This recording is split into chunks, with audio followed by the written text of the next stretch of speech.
Bonjour à tous, on se retrouve aujourd'hui pour une nouvelle vidéo. On teste aujourd'hui la BMW R1200R de 2007. Donc je remercie grandement son propriétaire de me faire confiance et de m'avoir prêté sa moto pour cet essai. Je vous invite aussi tout de suite, si vous appréciez mon contenu, si vous appréciez le contenu de la chaîne, pensez à vous abonner s'il vous plaît, c'est gratuit, ça vous permet de vous tenir au courant de tout ce qui va sortir sur la chaîne, d'avoir une notification si vous activez bien la cloche pour avoir toutes les vidéos qui vont sortir. Ça m'aide énormément pour que la chaîne soit connue, soit mieux référencée sur Google. Et je vous invite aussi à vous abonner sur les réseaux sociaux. Donc je suis présent sur Facebook et sur Instagram, vous recherchez Axem Moto et vous aurez du contenu en avance de ce qui va sortir sur YouTube. Alors on se retrouve tout de suite à l'arrêt pour que je vous présente cette moto vue de l'extérieur. Et ensuite, après la présentation extérieure, on se retrouve au guidon pour que je vous donne mes impressions.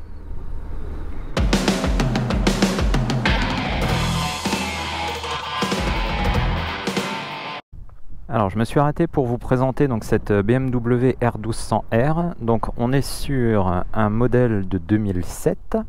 Donc, la R1200R, c'était le Roadster. Alors, ça l'est toujours, hein, actuellement. C'est la R1250R. Que je trouve plus sportive maintenant qu'elle ne l'était à l'époque. Donc là on est sur une moto qui est vraiment superbe, hein. C'est une moto qui a 15 ans mais qui est vraiment magnifique. La couleur, ce gris pailleté est vraiment splendide. Les lignes ne sont absolument pas démodées, elle est vraiment très très jolie. Et la qualité de fabrication est incroyable. Quand vous regardez cette moto dans le détail, la qualité de fabrication BMW est vraiment vraiment impressionnante.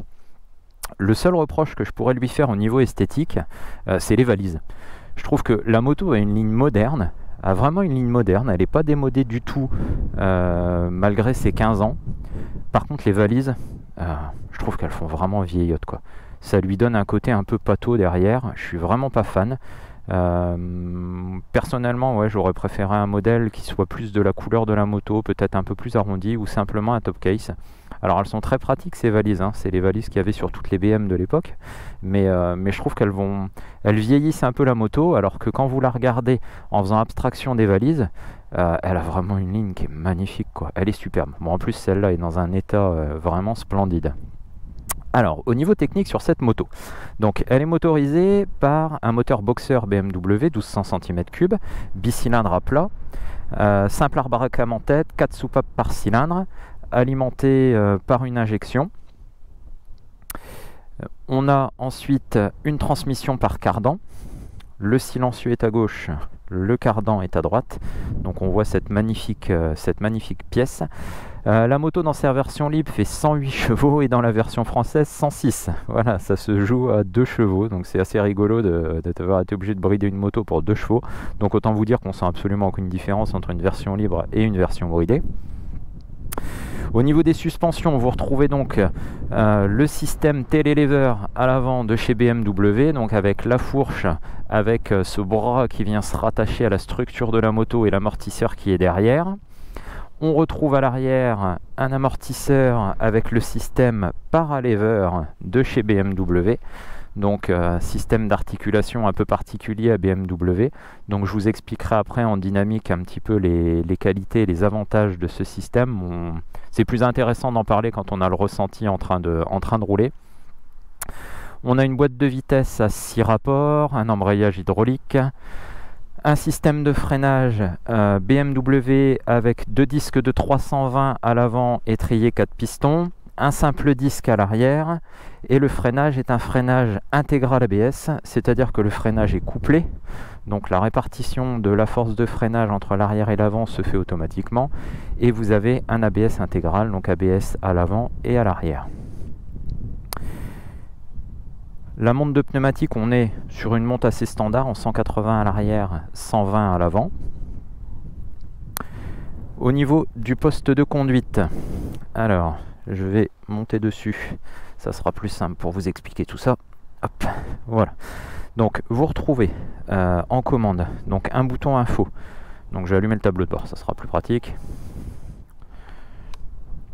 Voilà, donc sur l'afficheur, on retrouve un compte-tours, on retrouve un compteur de vitesse, on a un petit tableau digital à côté sur lequel on a une horloge, on a le kilométrage, l'autonomie restante de la moto. Donc vous pouvez faire défiler les infos avec le bouton info. Donc j'ai l'autonomie restante, la température extérieure qui s'affiche quand la moto est en route, la vitesse moyenne, la consommation moyenne.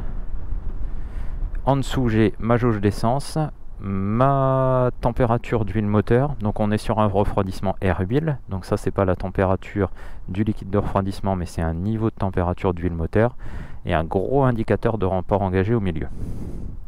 Au niveau du commodo de gauche, donc on va retrouver, les phares sont automatiques, vous allez retrouver quand même un commodo pour passer en plein phare, votre klaxon, votre clignotant gauche. Au niveau du commodo droit, coupe-circuit, bouton de démarrage, les poignées chauffantes réglables sur 2 positions, votre clignotant de droite et le bouton pour arrêter les clignots.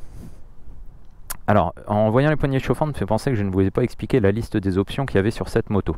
Donc sur cette moto, en option, on a le pare-brise, les suspensions pilotées, les collecteurs d'échappement chromés, les valises,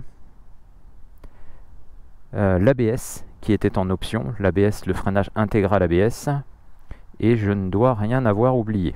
Alors on va revenir sur les suspensions pilotées. Donc, quand je suis ici et que j'ai mon bouton ESA, je vais pouvoir régler mon mode confort, mon mode normal et mon mode sport. Ça peut être fait à l'arrêt, ça peut être fait moteur éteint, ça peut être fait en roulant. Si je veux régler ensuite l'étalonnage des suspensions, donc là il va falloir mettre le moteur en route.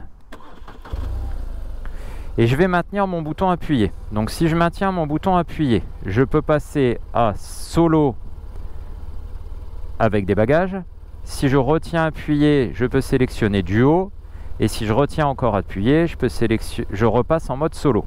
Donc si je me mets en mode duo, donc je tiens appuyé, j'arrive sur duo, je lâche. Ça va se mettre à clignoter. Et en fait, pendant que ça se met à clignoter, la moto est en train de faire ses réglages. Donc là, vous vous en rendez pas compte, mais moi je le ressens. J'ai les suspensions qui sont en train de se relever et j'ai un réglage qui est en train de se raffermir. Donc tant que ça clignote, vous êtes obligé de rester arrêté. Vous ne pouvez pas démarrer. La moto est en train de changer de mode. Et une fois que ça a fini de clignoter, c'est fini. Je suis repassé. Voilà. Donc là, elle est paramétrée. Je suis passé en mode duo avec une moto plus haute et plus ferme.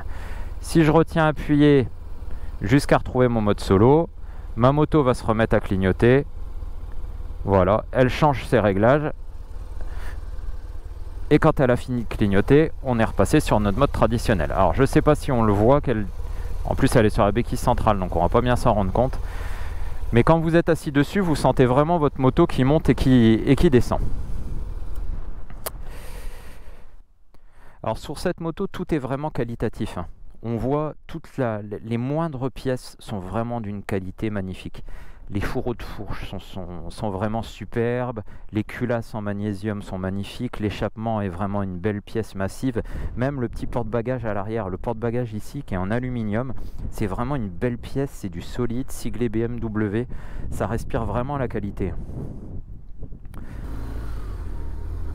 Alors ça fait 2 jours que je roule avec cette R1200R.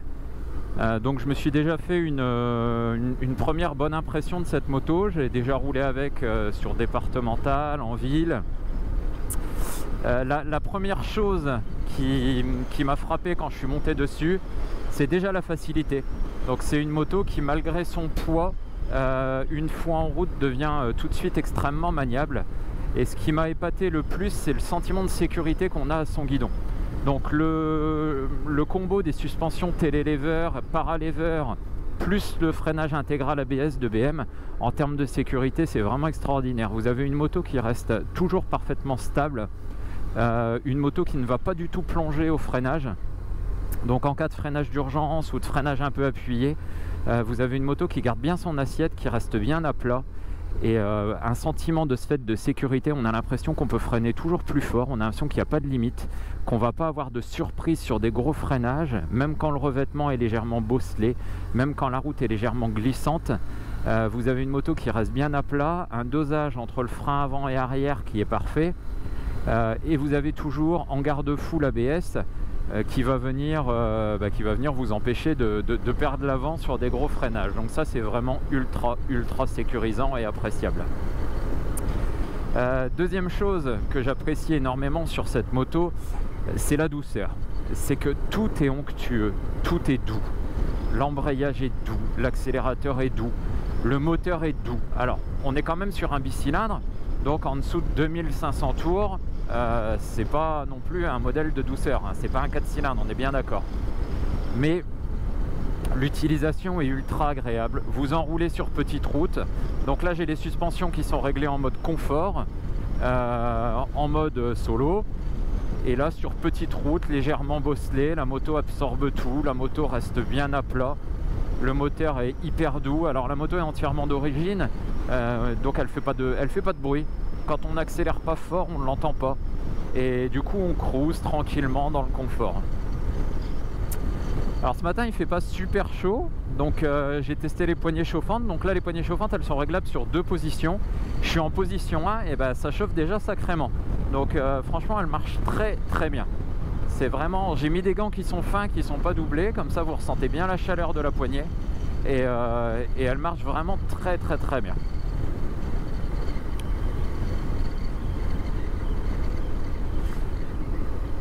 La moto est équipée en option d'une bulle qui est très efficace. Alors elle n'est pas très grande, par contre on voit qu'elle est très épaisse. C'est vraiment voilà, c'est du BM, hein, c'est un beau morceau et elle est très efficace. Franchement en roulant là, alors j'ai pas encore roulé à plus de 100 km/h, mais en roulant à 80-90 je ressens pas du tout la pression du vent. Et malgré la faible taille de cette bulle, je suis vraiment surpris par la protection qui est vraiment excellente. Voilà, donc là quand on redémarre on sent que le bicylindre cogne un petit peu, donc il faut évoluer entre 2005 et 4000 quand on roule à rythme coulé.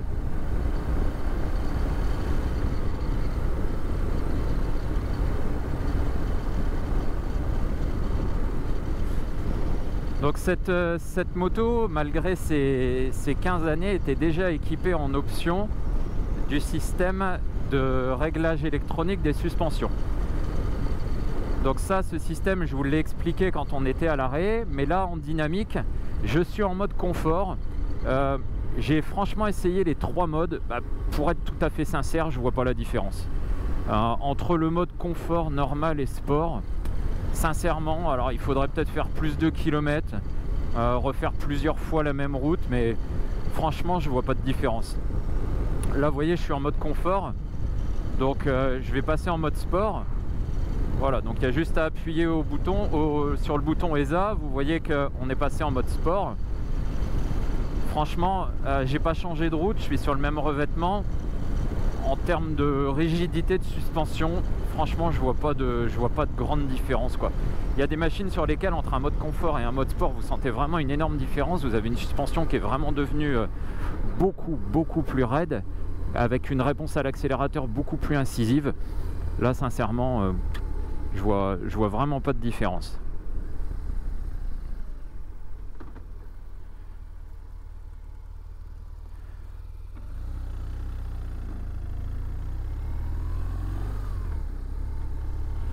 Voilà, c'est ultra doux, hein. Ça se manie tout seul.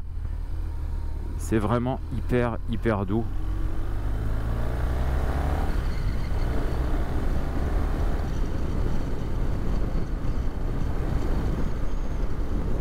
Alors on va repasser en mode confort.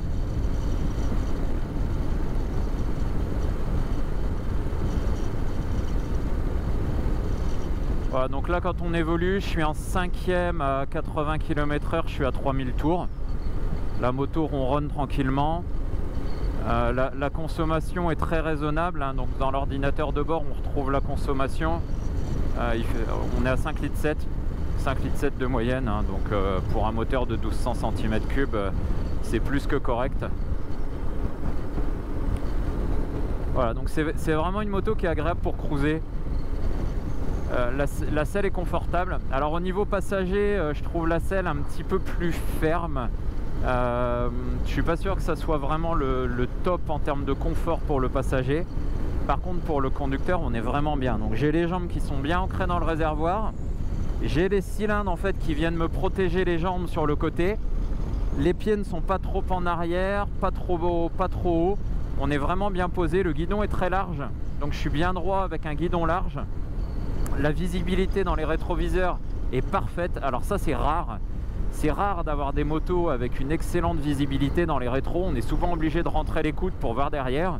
Mais là vous avez un guidon qui est large, vous avez un rétroviseur qui vient vraiment sur la limite du guidon. Et je vois pas mes épaules, je vois pas mes coudes. Et si je regarde à gauche ou à droite, j'ai vraiment une visibilité arrière qui est parfaite. Donc ça c'est vraiment très agréable. Alors le petit point un peu perturbant quand on n'a pas l'habitude des BMW, ce sont les clignotants. Parce que sur BM, vous avez un bouton à gauche, un bouton à droite. Donc pour mettre le clignot gauche, le clignot à droite. Et pour les arrêter, c'est ce bouton ici. Donc là, si je mets mon clignot à droite, j'appuie, je veux l'arrêter, j'appuie ici. Et je trouve ce bouton ici vraiment mal foutu parce que vous mettez votre clignot à droite, vous sortez d'un rond-point. Quand vous sortez du rond-point, vous accélérez. Donc votre main va se décaler vers le bas. Seulement pour éteindre les rétroviseurs, il faut venir mettre votre pouce qui lui va appuyer vers le haut.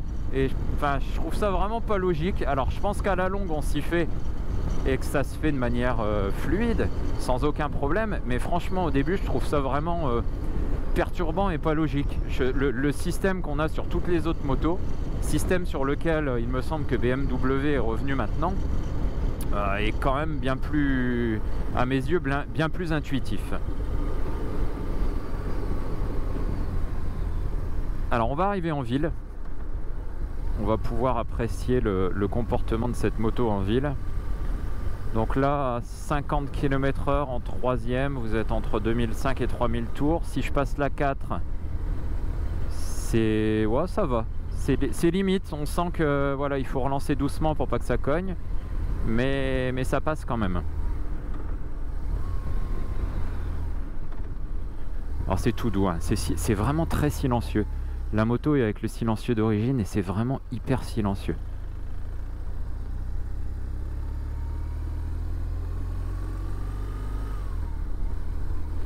Donc là je suis à 50, je passe le ralentisseur à 50. Ouais, voilà, les suspensions sont vraiment top, hein. La moto ne bouge pas, elle suit la route mais elle reste à plat tout le temps. Il n'y a aucune secousse, aucun soubresaut, la fourche ne plonge pas. Le système télélever c'est vraiment génial. Alors je sais pas ce que ça vaut en conduite sportive, je suis pas sûr qu'en conduite sportive ce soit l'idéal. Par contre sur une conduite du quotidien, en termes de confort et de sécurité, c'est vraiment top. C'est vraiment une moto qui est faite pour faire du kilomètre, hein. On est tellement bien installé dessus. C'est tellement onctueux que vous pouvez rouler en prenant énormément de plaisir. Regardez comme elle vibre à l'arrêt. On a ce tremblement, on a les coups de piston, on a quand même un 1200 cm3 bicylindre, donc deux cylindres de 600 cm3 chacun.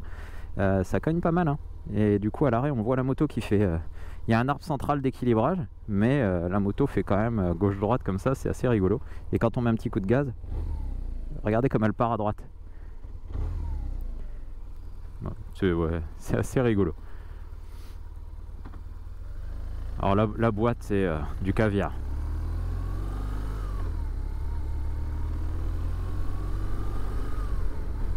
Ça passe vite, ça passe en douceur. C'est l'embrayage, la boîte c'est un régal de confort.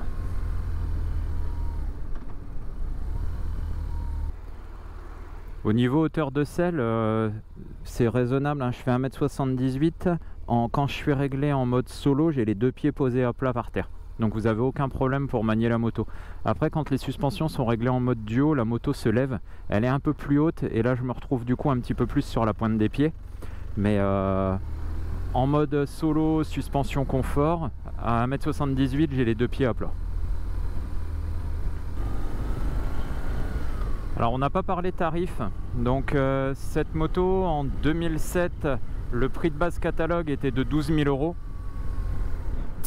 €. Comme d'habitude chez BMW, c'est juste un prix de base. Après vous avez un catalogue d'options énorme.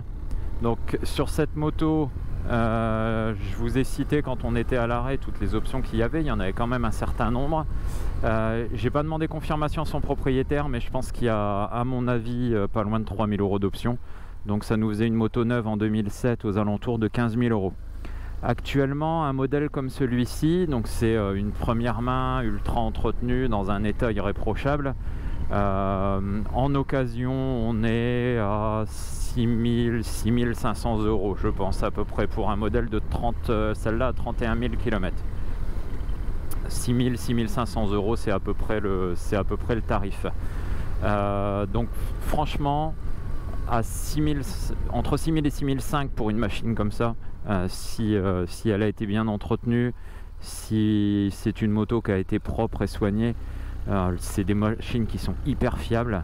On en voit énormément sur le bon coin avec des kilométrages à bien plus de 100 000 km qui tournent encore comme des horloges. Franchement, à 6 000 euros, vous pouvez y aller les yeux fermés.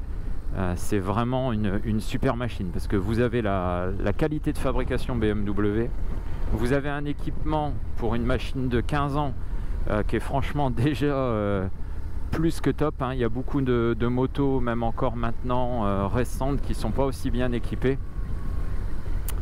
Après, le petit bémol, c'est qu'il faut pouvoir assumer l'entretien, hein. C'est que l'entretien BMW n'est pas donné, les pièces sont extrêmement chères. Vous avez par exemple dans la liste des défauts de cette moto, il y a la centrale ABS qui a tendance, si jamais les purges de frein ne sont pas faites suffisamment régulièrement, les centrales ABS ont tendance à dégager avec l'humidité qui se trouve dans le liquide. Là vous en avez pour pas loin de 1 500 euros une centrale ABS avec son remplacement. Si vous avez besoin de changer les suspensions, à titre d'info, sur le système télélever à l'avant, vous avez une fourche plus un amortisseur. Quand vous avez l'amortisseur avec le réglage électronique ESA, l'amortisseur seul vaut 1 000 euros. Et j'ai pas parlé de la fourche, hein, uniquement l'amortisseur. Donc voilà, ce sont des motos qui se touchent à des tarifs abordables. Maintenant, par rapport à la qualité, par rapport à tout ça, mais il faut bien garder en tête qu'il faut pouvoir assumer l'entretien.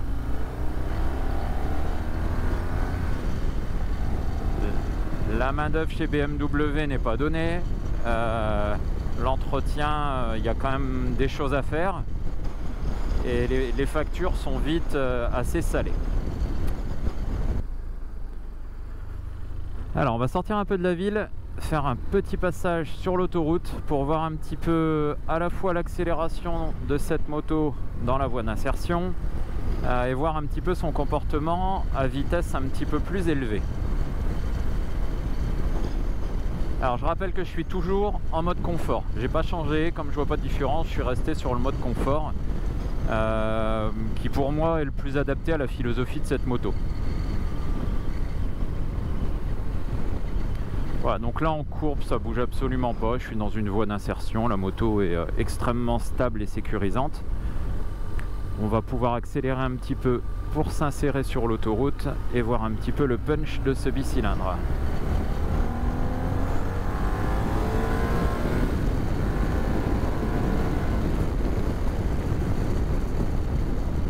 Et bah ça marche. Ça marche vraiment bien. Donc la moto fait 107 chevaux. Donc là on est sur une machine de 107 chevaux version française. Alors la version libre fait 108 chevaux, enfin ou 106 et 108. Ça change pas grand chose. Et franchement ça marche bien. Alors faut l'emmener dans les tours hein, pour commencer à vraiment avoir de la puissance. Mais une fois qu'elle est dans les tours, là entre 5000 et 7000, elle a vraiment du punch, ça marche vraiment bien. Très stable aussi à l'accélération, les rapports s'enchaînent bien. Par contre on n'entend pas le moteur, alors moi c'est ce qui me... Alors c'est assez sympa quand vous voulez rouler en mode confort. Par contre moi qui aime bien sur une moto quand même entendre le bruit du moteur, c'est assez perturbant comme ça de rouler et de ne strictement rien entendre.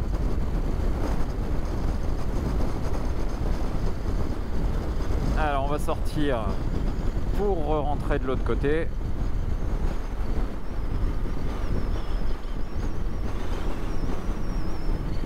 Donc là je suis en 5 à 80, la moto s'incline toute seule. Ah, la partie cycle est vraiment sympa, hein. C'est confort, c'est pas sportif du tout, hein. Je pense que si je la brusque un petit peu, je vais vite la mettre en difficulté. elle est vraiment faite pour une conduite coulée. Là c'est ce que je fais, une conduite coulée, même parfois légèrement dynamique mais coulée, et elle vous emmène vraiment à un rythme top, de manière très agréable et sécurisante.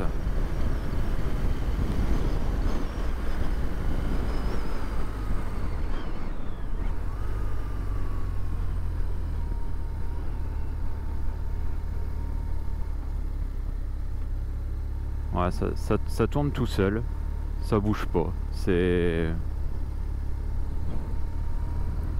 efficace, c'est sécurisant.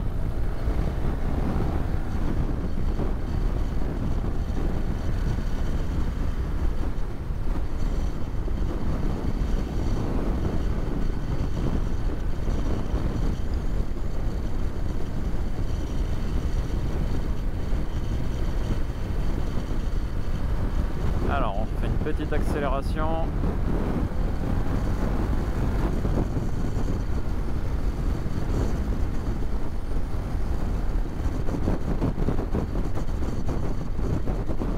Alors je me cale à 100-110 en 6ème. Donc là je suis à 110 en 6ème. Il y a beaucoup de vent aujourd'hui. Et je suis à 3500 tours. 110 en 6ème, 3005. Et là on est bien, hein. Alors la protection de la bulle est bonne, hein. Là je bouge beaucoup parce qu'il y a vraiment énormément de vent et que j'ai le vent de côté. Mais la protection du pare-brise, malgré sa petite taille, est vraiment très très bonne. Parce que je ressens pas de pression de vent sur le casque. Une pression du vent qui vient de face. Absolument pas, là j'ai juste le vent de côté.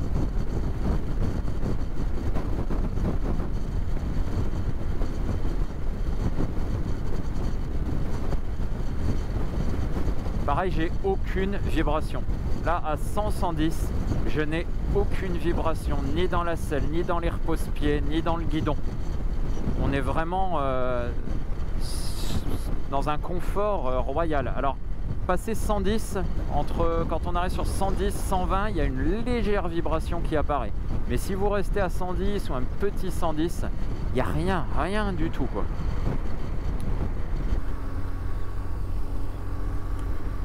Les rétros sont vraiment géniaux, la visibilité est top, quoi. C'est vraiment rare d'avoir des motos sans prendre des grosses routières, d'avoir des machines qui ont une telle visibilité dans les rétros. Bon, les clignotants s'y fait en fait, hein. Là j'ai pris l'habitude, sans trop réfléchir, hop, je relève le pouce et on s'y fait.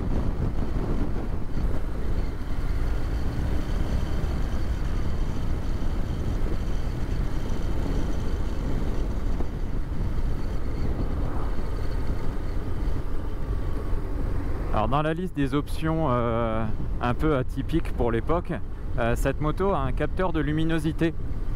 Donc en fait il y a un capteur qui mesure la luminosité extérieure et qui va gérer le rétroéclairage du tableau de bord en fonction de la luminosité extérieure. Voilà, c'est même de nos jours c'est assez rare sur les motos, et cette moto de 2007 était déjà équipée de ce genre de système. Alors dans les évolutions à basse vitesse, il y a quand même un petit truc qu'on ressent avec ce moteur.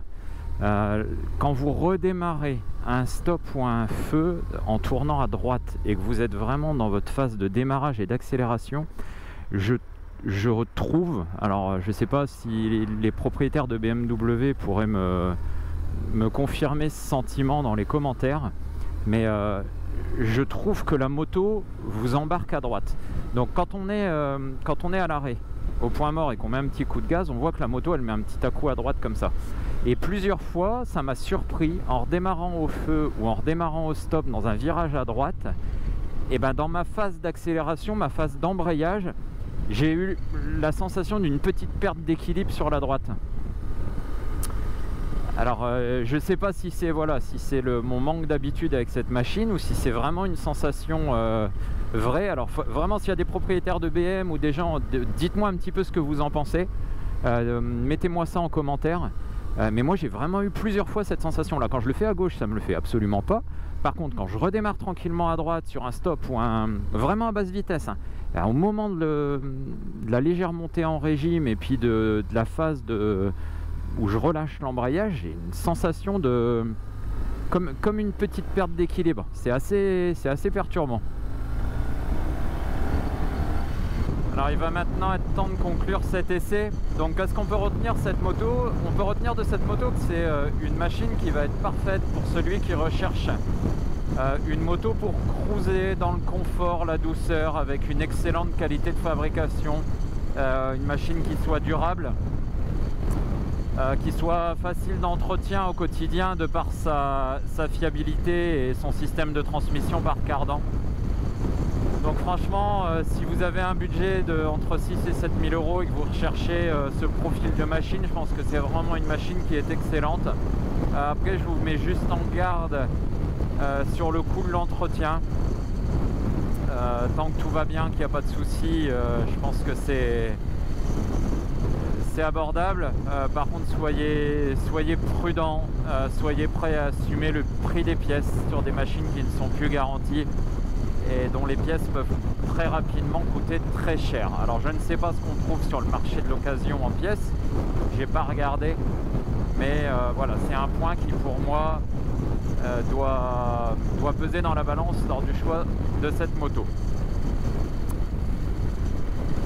Je vous laisse sur encore quelques belles images de cette moto avec un petit fond musical. Surtout soutenez la chaîne, si ça vous plaît abonnez-vous. Je rappelle que c'est gratuit, abonnez-vous et ça m'aide vraiment à développer la chaîne et à l'aider à monter dans l'algorithme de référencement de YouTube. Et je vous dis à très bientôt pour une nouvelle vidéo.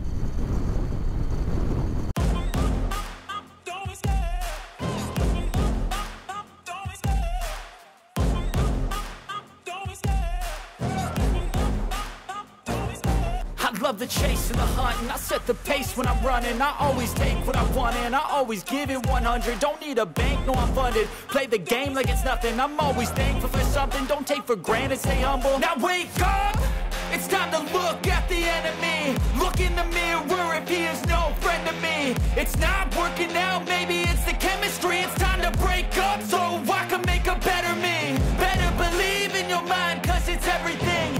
You can mold, shape, find almost anything. All it takes is some time and some clarity to find your identity. It's mind over everything.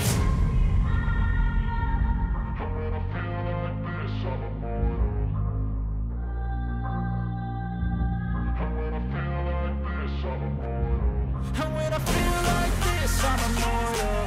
When I feel like this, I'm immortal.